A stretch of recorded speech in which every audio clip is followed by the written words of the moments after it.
Yeah, I can't believe it's already been 4 years. It's really cool that just this program continues to evolve. King of the Baggers continues to grow, and all the fans that come out to the races and support it just every week just becomes more and more.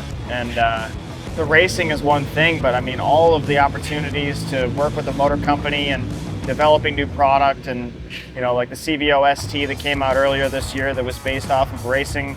It's just really cool to see how much they've pulled me into it, and truly a privilege to be a part of it.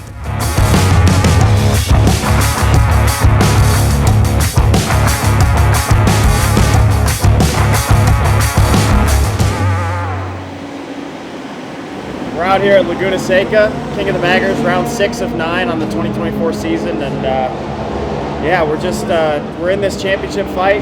It's been a fun opening to the start of the season, and we've won 4 races. Our opponents won 4 races, and things are pretty square at the top. So it's a 2-horse race, and it's a big year for us with Harley trying to get this championship back. And yeah, we're back. And we're back filming it. Undeterred, let's go.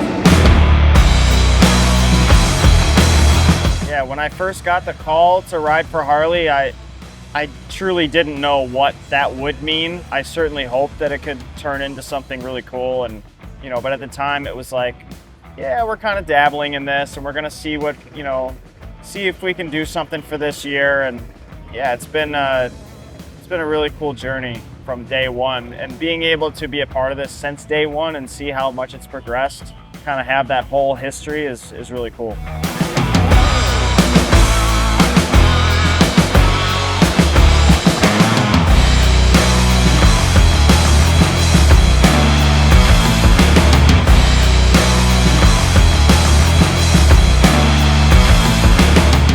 Going a half second quicker, you'd have time. I meant to do 2, but my first one, did you see I ran wide?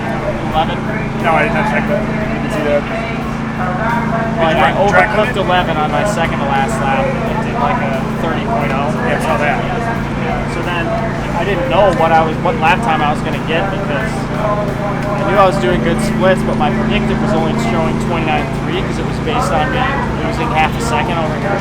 Yeah, so first session's done. We had a good, solid opening. I was like kind of just feeling, I don't know, kind of weird going out there this morning. It's like, okay, we're actually at a race weekend. I don't know, I had to like kind of fire myself up a little bit. So we got rolling. The track is super bumpy, and I can't believe they just repaved it a year ago, and they've kind of let some of the surface go to hell. So there's a lot of like patches and sealing out there. So just learning all that stuff. But yeah, finished up P1.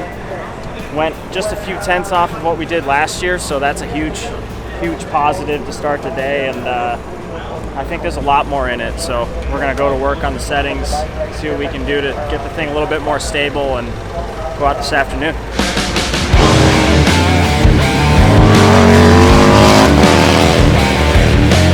Going up to Kyle Wyman, the number 33, the factory Harley-Davidson racing team. And so much development has been going on with this program and these bikes, and Kyle's been right there for it the last couple of seasons. Yeah, and Kyle's just been leading it for this factory Harley team. And really the last couple of years, Kyle has been pretty much the fastest rider, but just mistakes. Some his, some not his fault. And he wants that number 1 plate back bad this year. You can see it in his riding. You can see it off the track how much Kyle wants to get that number 1 plate back from that Harley. I feel pretty good. Yeah, had a little tip over. Got into turn 11 a little bit hot. Locked the front pretty much in a straight line, so I was pretty straight up and down. Airbag went off. Went over to the bike, and I was so mad that I didn't even want to pull in. I just hoped the bike was good. The bike was good, so I went and did another flying lap before I came in. Let's see what Kyle can do to the top, 28.5. A great lap for Kyle Wyman, a 1:28.538 after going over. I was able to go a little bit quicker, so nothing else. I felt like I made good on the crash, and then we came in, got a tire, and went quick again. So yeah, pretty happy. We're pumped. This is a good track for us. So we just, the whole goal was try to have a really good Friday so we can get ahead of it, get a leg up, make these guys chase us a little bit. So so far, plan A is working. So let's keep going. Look how much gravel's in here.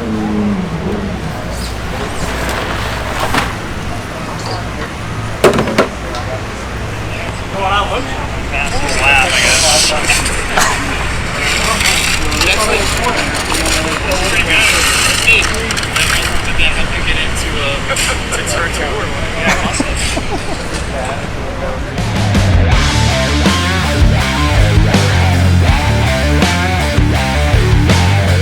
Heading into 2022, we were, off of that championship in 21 where we won the 3-round kind of triple crown they had.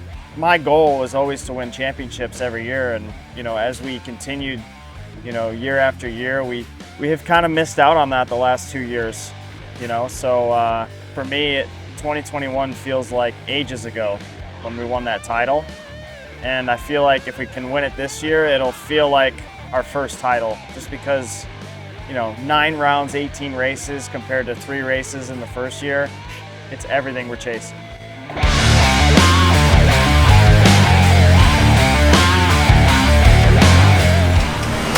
So I was looking at the tower, I thought Troy was third, but yesterday's time. Yeah, he caught a toe on you at the end. That's what I didn't see it.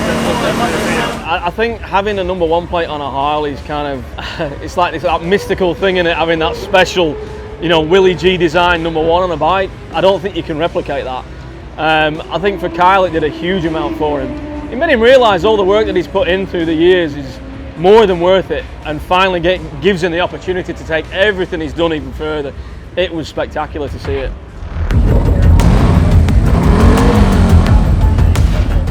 I think the weather's perfect right now for these guys, and we'll see that we've seen some really fast track times today, and we're going to see some more drop.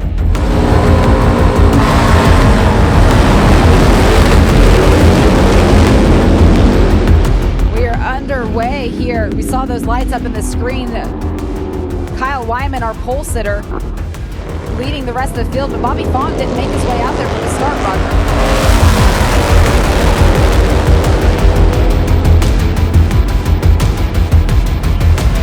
We go back up front to Kyle Wyman, but Hayden Gillum looking to make the move, and he makes it stick around Kyle. Yeah, Kyle opened that door a little bit, getting into that last corner. Look, you can see Kyle and Troy got together. Troy has no idea, I don't think, that he's out of this race yet.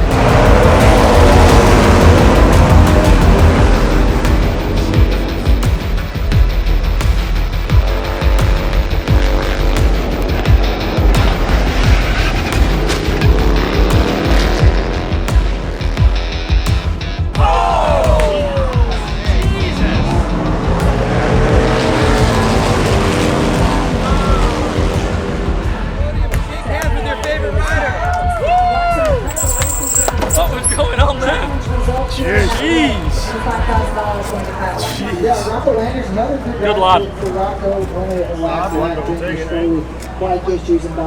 I was actually just so mad at myself because after the Troy, I just was like, fuck it, you guys. And then Troy ran so wide in the last corner, I would have got him. It would have been fun. Well, worked out in the end. Kyle, congratulations. A dramatic race, a crash, a penalty. You came out on top. How does it feel to come through after all of that? Yeah, no, we got pole. We have great pace.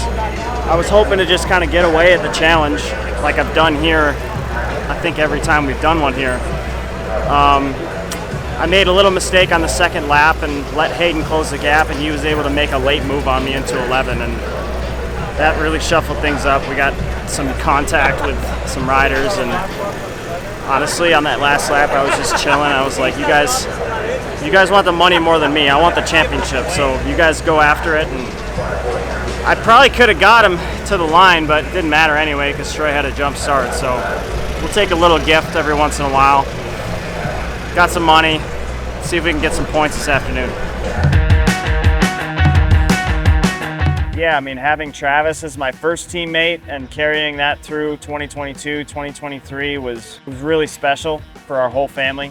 Growing up in a Harley dealership, I mean, that's been, it's just kind of Harley's been in our blood since day one. So, for us to have you know, kind of the two-brother team dynamic was really cool. And for him to get his win at Road America at the home race in 2022 was incredible. Yeah, it's cool that, I mean, all three of us have now been kind of in Harley-Davidson, enveloped in everything, and participating in press launches and developing motorcycles. It's really cool for all three of us. Going to be a great start from pole position. Kyle Wyman does exactly what he needed to do. He gets out front early, Greg, and he's going to lead down the 33 over Hayden Gillum.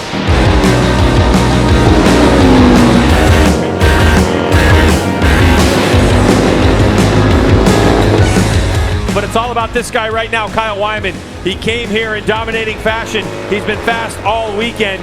And for the 33 of Kyle Wyman, wheel in the air, headed to the checkered flag as he has a look over his shoulder, and it's Kyle Wyman who wins Mission King of the Baggers race number 1. No, it's so good. I mean, we're working really well as a team, working on the settings of the bike and just chipping away at the pace. And yeah, to execute a wire-to-wire win again in this class after not doing it for a little while is pretty confidence-inspiring. So feels great to get that one today, and you know, just banging out laps 28.4, 28.5, 28.4, and just crazy enough, you know, our competitor had some issues, so we flipped the points, took over the points lead again, and yeah, we got one more tomorrow, so we're gonna maybe make a couple tiny little changes for the morning, see if we can make something a little bit better, but because I feel like I want to be able to brake a little bit deeper, so we might do something to give me some support in the front, but you know, if it doesn't work, we can just go back to today's setting, and race 2 we'll just roll on and try to do the same thing.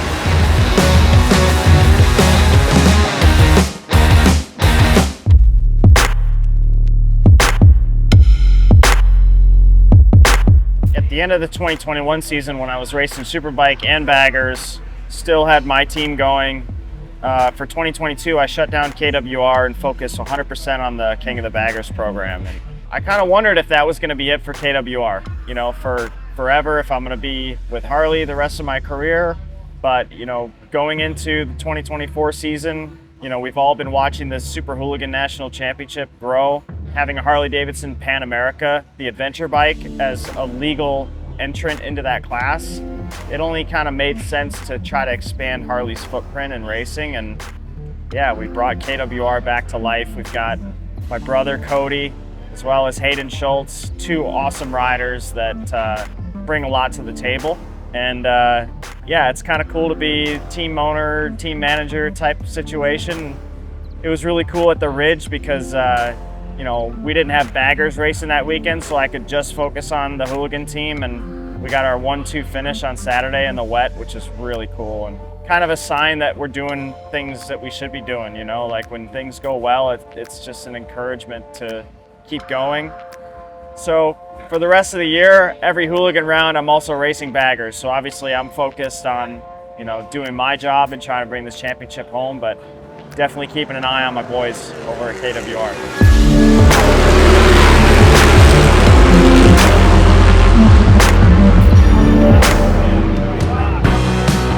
For us this year, it's just about being there at the finish line. I know he can do it. I know he's as fast as anybody out there and faster. I know the bike can do it. We just need that little bit of luck on our side. Hopefully this year we can turn the page and he can have that number 1 plate back going into 2025. We're doing all the right things at the moment to get this championship back. It's eluded us the last 2 years for various reasons. You know, every season of King of the Baggers, we've won the most races, but we only have 1 championship. So, you know, winning races is obviously huge, but minimizing the bad days, I think, is what we've been able to do this year. At the moment, we have no zeros. You know, we've had a couple bad days, but we're scoring points every race, and it's coming down to it. Laguna, Ohio, Coda, and Jersey. So, And we're away racing. It looks like the front row got a decent launch. An immediate shot at Kyle going into turn 3. He's not going to be able to make that.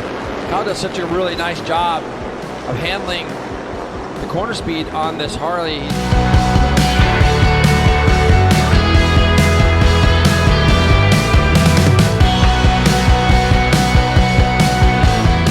the number 1 plate, Oh, trying to make a look at move, and he this. does it so early up in the corkscrew. Boy, I thought he would wait till the last lap to try to make that move. It was late on the brakes, but early in terms of the race. I thought he was going to try to make that move on the last lap. The number 1 saw the opening, he dove in there, and he takes over the spot.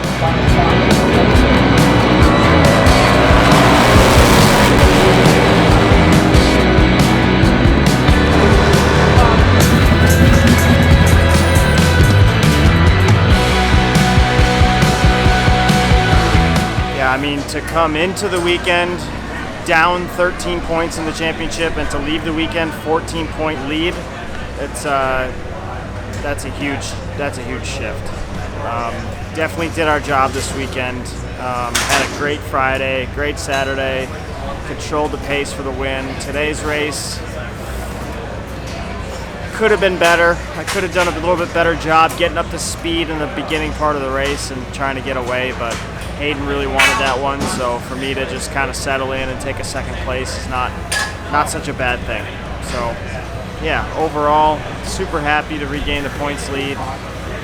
5 wins on the season, 3 really good tracks coming up for us to close things out, and we're in a really good position to get this thing back. So I'm going to do everything I can over the next 4 or 5 weeks to get ready for Mid-Ohio, and thanks everybody for tuning in, checking it out. It's good to have Undeterred back, and yeah, let's keep it going. All right, we'll take it. You'll get it next time, bro. This race is fucking good. Oh, so you go. Really good. What up?